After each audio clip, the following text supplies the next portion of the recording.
자, 이번 시간에 부동산 입지론 관련한 주제 중에서 상권, 그 다음에 최적의 공급 입지 관련한 주제 먼저 보겠습니다. 그래서 공급 입지라고 하는 거. 자, 우리가 앞에서 경제론 할 때 수요 얘기하고 공급 얘기를 계속 하게 되죠. 그래서 공급에 있어서는 비용이라고 하는 것이 하나의 이슈가 될 텐데요. 이게 되게 힘들어요. 힘들다는 게 뭐냐면 학자 이름, 학설 이름 끝 해서 이게 아무 메리트, 포인트 자체가 없다 보니까 어려워져요. 그래서 자, 공급의 입지, 자, 어디가 좋을 것이냐 했을 때 레쉬의 최대 수요 이론이라는 것이 있게 됩니다. 그래서 레쉬라는 학자는요, 자, 이 수요라고 하는 거, 수요가 제일 중요하다 해서 자, 수요가 확대 가능성이 큰 시점이 가장 최적의 공업 입지가 되게 된다. 그래서 무식하게 외우셔야 돼. 레쉬.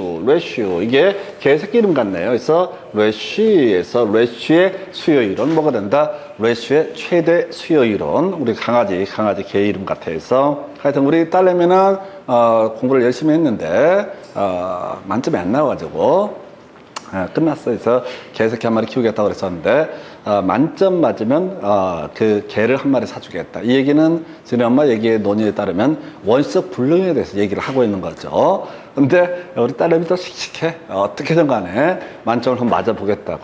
자기가 좀 무리할 것 같긴 한데 그래서 국어가 51점이 나왔다고. 그래서 51점이 어떻게 나왔다고 물어보니까 시험법을 잘못 알아가지고 딴 데를 공부를 뒤지게 하고 온 거야. 그럼 나는 뭐야?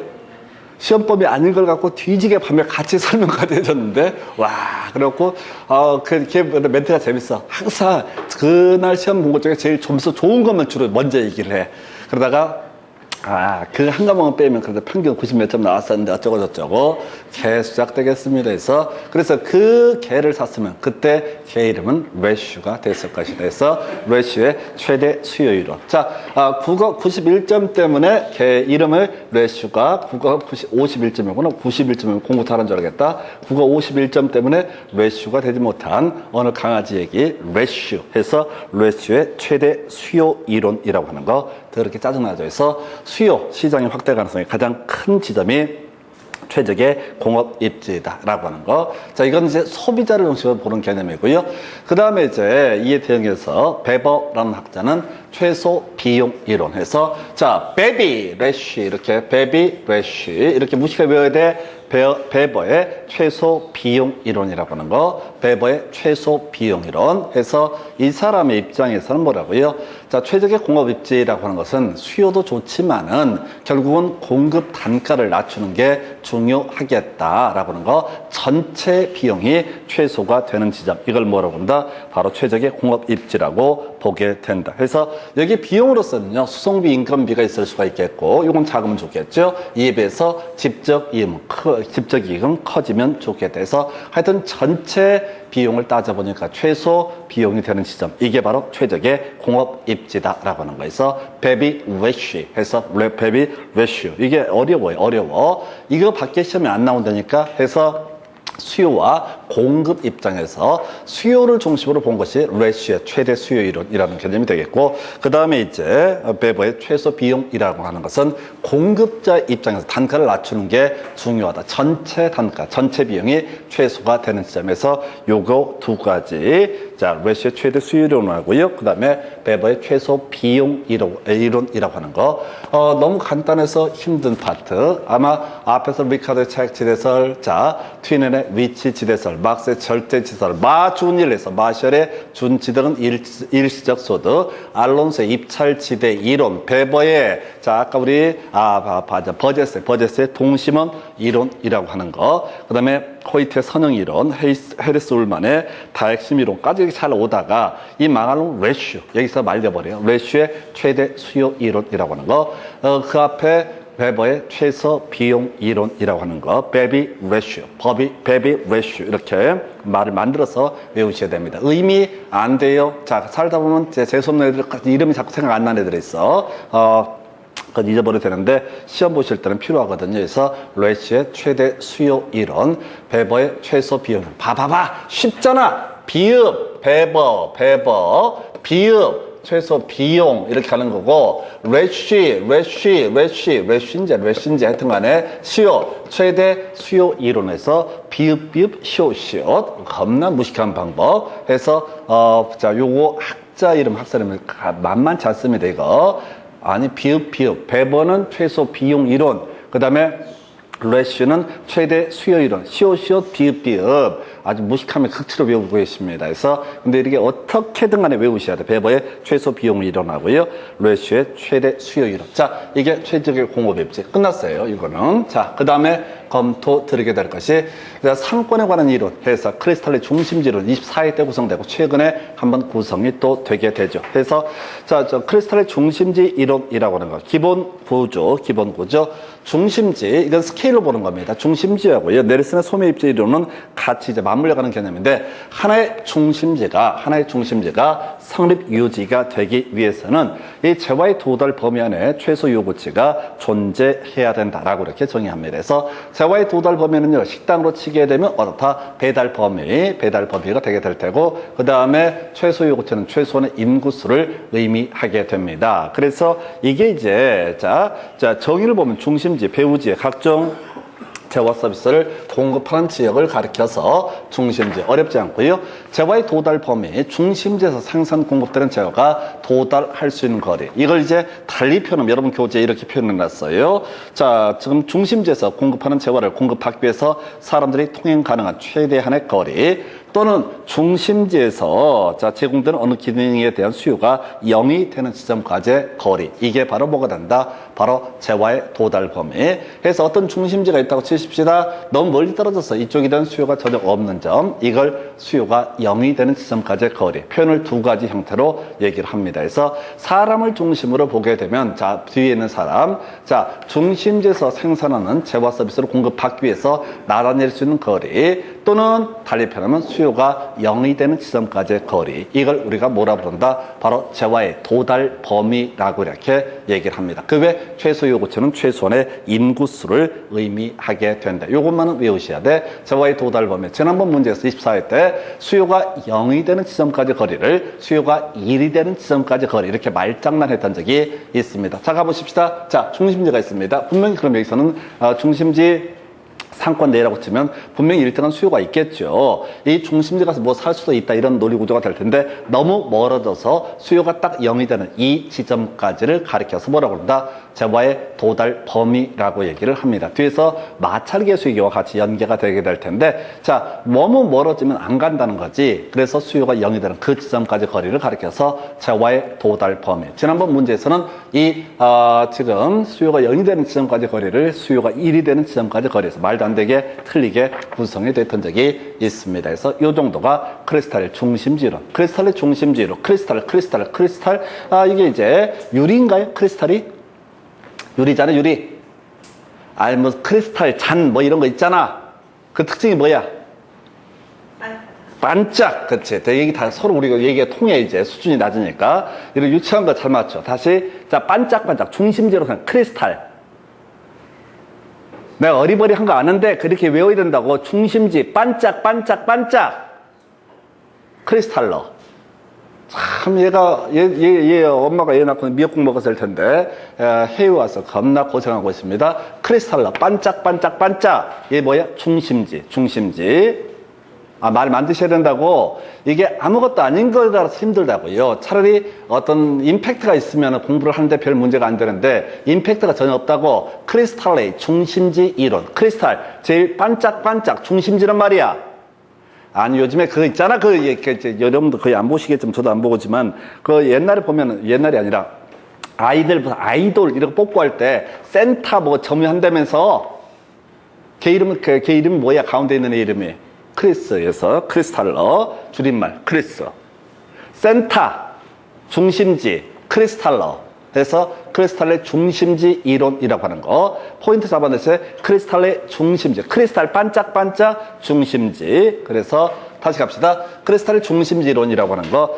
중심지가 성립 유지가 되기 위해선 재화의 도달 범위 안에 최소 요구치가 존재해야 된다. 그래서 제일 어려운 게 재화의 도달 범위. 사람들이 나다닐 수 있는 통행 가능한 거리, 거꾸로 얘기하면 수요가 0이 되는 지점까지 거리. 이걸 우리가 재화의 도달 범위라고 이렇게 부르게 된다. 그래서 그 정도까지 보셨고요. 최소는 인구수, 최소 요구치라고 하는 거. 이렇게 가셔야 돼. 이게 되게 까다롭다니까요. 그냥 유치하게라도 해서 어떻게든 외우셔야 돼. 그냥 보면 되게 짜증나게 돼 있어, 이게요. 볼 때마다 알 것 같은데 또 볼 때마다 헷갈리는 게 크리스탈의 중심지로. 자, 그 다음에 이제 이 중심지 안에서의, 자, 스토리를 만들어 가야 돼. 중심지 안에서 특정한 점포가 최대 이익을, 최대 매출액을 얻을 수 있는 요건에 대해서 설명을 한 게 넬슨의 소매 입지 이론이라고 하는 거. 자, 크리스탈의 중심지 이론은 전체 상권을 가지고 얘기를 하는 것이고, 이 상권 내에서 넬슨이라는 학자는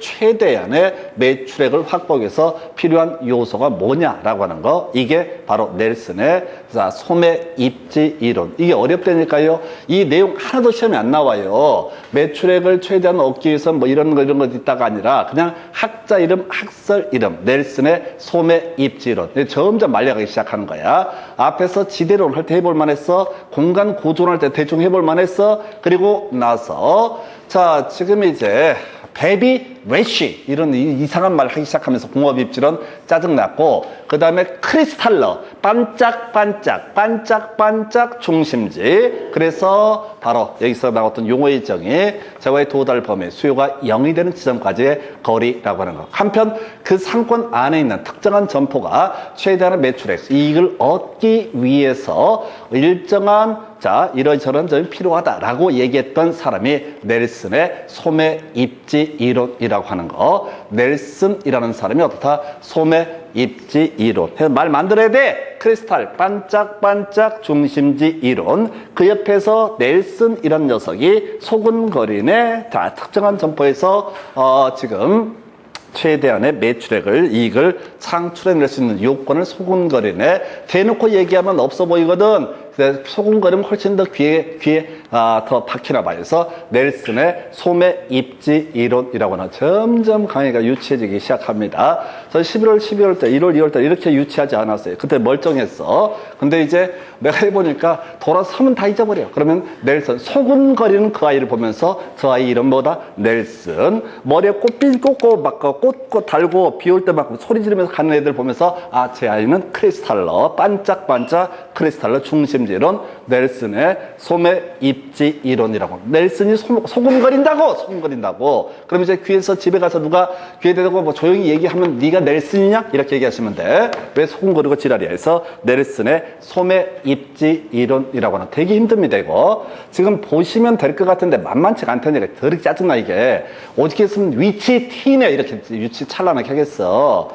미쳐버린 줄 알았지. 그래서 베비, 래쉬 얼마나 좋아. 비읍 시오 돼서 요렇게 가지고 크리스탈 머리에 핀 꽂고, 핀이 아니라 꽃 꽂고 다니는 애들, 그런 애들 보면서 크리스탈러. 그 다음에 이제 소근거리는 그 아이를 보면서 넬슨의 소매 입지 이론. 최대한의 매출액을 창출해내기 위한 점포의 어떤 특징에 대해서 설명한 게 넬슨의 소매 입지 이론. 정말 어렵습니다, 이게. 나중에 문제 풀어가는 과정이 되게 힘들어요, 이게라는 파트가. 그 정도가 되겠고, 그 다음에 전통적으로 이제 구성이 되는 것이, 지금 이제 레일의 소멸력 법칙하고요, 허프의 상권 분석模. 요건 이제 좀 간단해지는 주제죠. 왜? 차라리 덩치가 크니까 외울 것도 좀 있고, 공부를 할 재미가 있어요. 자, 그래서 소멸력 법칙. 소멸력 법칙에서 고객 유인력이라는 개념이 나오게 되죠. 여러분 문장에다 제가 교재단 요약점은 정리를 해놨습니다. 이 유인력, 땡기는 힘, 중력, 유인력이라고 하는 거, 땡기는 힘이라고 하는 거. 자, 보니까 거리의 제곱에 반비례하고 인구수에 비례하게 된다라는 문장을 갖고 29회 때 답을 뽑았던 바가 있습니다. 그걸 틀리게 어떻게 거리의 제곱에 비례하고 인구수에 반비례. 어떤 얘기냐면 지금 이제 문제도 나와 있지만 자, 신도시 D라고 하는 것이 등장하게 된다. A 도시가 이렇게 큰 도시가 있고 B 도시가 있고 C 도시가 있게 된다라고 이렇게 했을 때 이 신도시 D에 있는 사람이 어디로 방문을 하게 될 것이냐라고 하는 것. 이걸 이제 계산해내는 문제를 레일리의 소멸력 법칙. 소멸력 법칙을 모노라면 무조건 방문 확률을 구하시오라고 문제는 돼 있는데 우리가 문제 풀어갈 때는 무조건 뭘 먼저 해야 돼? 고객 유인력 계산해 보셔야 됩니다. 고객 유인력을 다 계산해 봐야 돼. A 도시의 고객 유인력, B 도시의 고객 유인력, C 도시의 고객 유인력을 먼저 계산을 해 봐야 된다. 고객 유인력을 계산해내는 공식은 거리의 제곱분의 인구수라고 하는. 그럼 이제 해석하면 그렇지. 거리가 멀면 멀수록 어떻다? 유인력은 떨어지게 될 것이다. 거리가 가까우면 가까울수록 유인력은 커지게 된다. 그 다음에 인구수. 자, 규모가 더 시었던 도시의 규모가 크면 클수록 어떻다? 유인력은 커지게 된다라고 하는 것. 그래서 이 고객 유인력을 따지는 문제에서는 자, 순서 기억을 하셔야 돼. 제일 먼저 뭘 해야 된다고요? 고객 유인력을 먼저 각각 다 구해야 된다. 그래서 이 고객 유인력을 다 더해서 분모로 삼고 각각의 고객 유인력을 분자로 삼게 되면 그게 각 도시를 방문할 확률이 되게 된다. 이런 논리 구조라고요.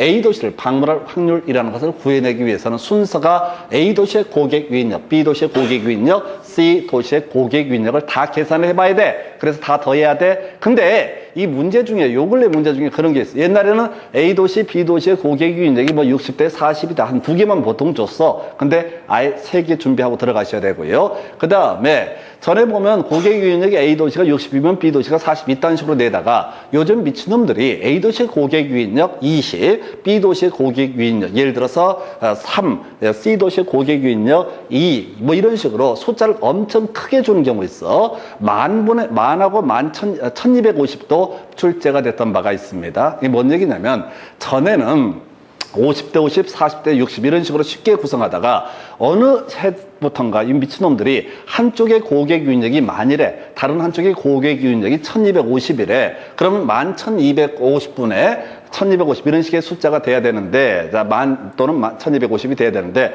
수험생 입장에서 숫자가 워낙 크게 되면 당황스러워. 내가 산수를 잘못했나? 아니요. 개판으로 요즘에 문제되는 게 그게 유액이니까 그냥 기계적으로 고객 유인력을 계산해 봐야 된다. 아주 간단한 문제입니다. 나중에 계산 문제는 정말 감동적인 문제. 이런 문제는 나도 풀었으면 좋겠다라고 하셔야 돼. 근데 주의하셔야 될 게 미리 외우고 들어가야 돼. 시험에서 물어보는 뭐고? 방문 확률이고, 방문 확률은 바로 다이렉트로 계산해 낼 수 있는 것이 아니라 각각의 고객 유인력을 먼저 계산해야지 어떻다? 방문 확률을 구할 수 있다. 미리 마음의 준비를 해야 돼. 아까 우리가 정보의 가치 계산할 때 일시불의 현가계수 미리 구해놓고 나서 정보가 반영됐을 때 미래 가치에다가 일시불의 현가계수를 곱하게 될 테고, 정보가 반영되지 않았을 때 미래 가치에다가 일시불의 현가계수를 곱해서 각각 현재 가치로 환원한 다음에 두 개의 차익이 정보의 가치다. 이렇게 순서를 외우고 있듯이 웨일리의 소멸력 법칙이나 허프의 상권 분석 모형이라고 하는 것은 아예 논의의 출발점 자체가 뭐가 돼야 된다고요? 먼저 각각의 고객 유인력을 구해야 된다라는 게 선입관이 있어야 돼. 안 그러면 사람들이 당황해가지고요, 고객 유인력까지만 구해놓고 뻘쭘하게 어쩔 줄 몰라 해. 그럼 어떻게 해야 돼? 문제를 아예 통째로 외우고 들어가는 게 하나의 포인트가 되게 된다. 그렇게 이제 봐야겠고요. 두 번째, 허프의 상권 분석 모형이라고 하는 거. 자, 일단은 기본 두 가지 포인트로 봐야 되는데, 역시 고객 유인력 먼저 구해봐야 됩니다. A 상점, B 상점, C 상점에서 하나의 도시 안에 세 개의 상점이 있다. 이 도시민들이 A 할인점, B 할인점, C 할인점 어디로 방문을 할 것으로 보이느냐, 뭐 이런 식의 문제가 구성이 되게 되는데, A 할인점의 고객 유인력, B 할인점의 고객 유인력, C 할인점의 고객 유인력 각각 구한 다음에 다 더해서 분모 삼고 각각의 분자값을 넣어주게 되면, 만약에 A 상점, B 상점, C 상점의 고객 유인력 다 구해서 더해서 분모로 삼고, 만약에 분자값에 A 상점의 고객 유인력을 넣게 되면은 이때는 이게 A 상점을 방문할 확률. 원래 공식 따로 있습니다. 허프의 상권 분석 모형 따로 공식이 있어요. 아무 의미 없어요. 그냥 이걸로 그냥 다 문제 다 풀어낼 수 있습니다. 이때 거리 마찰 개수 또는 공간 마찰 개수 2라고 항상 주어지게 됩니다. 그러면 2라고 전제를 하게 되면 이 웨일리의 소멸력 법칙 공식을 그대로 활용해도 똑같이 문제를 풀어갈 수 있어요. 따로 공식이 있는데 더 이렇게 복잡해. 여러분들 외우면 안 좋아하잖아. 이거라도 외우실 것 같아서 그 정도고, 여러분 요약집 보시게 되면은 공간 마찰 개수라고 하는 거, 요 개념을 이제 살을 좀 붙였어요. 작년에 나왔던 주제인데요.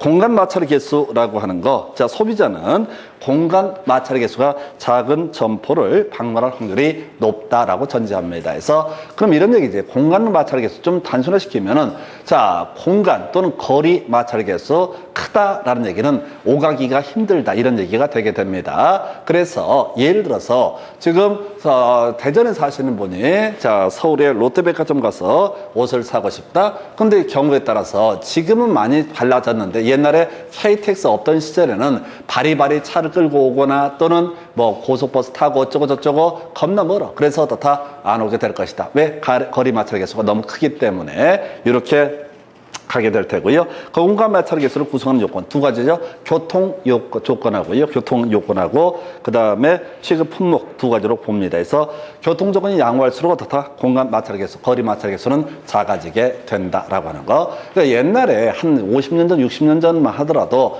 하나의 수도권 내에서 한 도시를 이동할 때만 하더라도 엄청난 시간이 걸리니까 딴 동네까지 못 갑니다. 그런데 지금은 차가 자동차 이런 것들이 발달되기 때문에 맘만 먹으면 10분, 20분 움직일 수 있으니까 자, 옆 동네도 갈 수가 있다. 이런 논리 구조가 될 테고, 전문품점, 편의품점 관련해서 전문품점은 상대적으로 편의품점보다 공간 마찰 개수가 작다라고 되어 있습니다. 이게 뭐냐면은 자, 인터넷으로 물건 구매하는 걸 제외하고 그거 못한다고 전제하고 서울의 용산 전자상가 가면 각종 뭐 TV니 냉장고니 등등등, 그래서 벌써 한 20, 30년 전만 하더라도 사람들이 혼수 이런 거 갈 때 용산까지 가서 그냥 바리바리 싸들어 다니고 등등등, 이게 바로 전문 품점이다 보니까 멀더라도 별 문제가 되지 않는다. 근데 이제 담배 가게, 뭐 과자 이런 거 할 때 뭐 2kg, 3kg, 5kg 가지 않거든. 다 과자를 끊고 담배를 끊어버리지. 그래서 편의품점의 경우도 다 공간 마찰 개수가 크다. 그래서 좀만 멀어도 다 이거 안 가버릴 수가 있다. 이런 얘기. 그래서 자, 공간 마찰 개수가 작은 거, 교통 조건이 좋으면 다 마찰 개수가 작아지게 될 테고, 전문 품점은 상대적으로 다 마찰 개수가 작다라고 하는 거. 멀리까지 어떻다? 전문 품점을 사러 갈 수가 있다. 이게 이제 개선 문제 형태로 나오는데 이건 뭐 설명은 따로 안 드려도 될 테고요.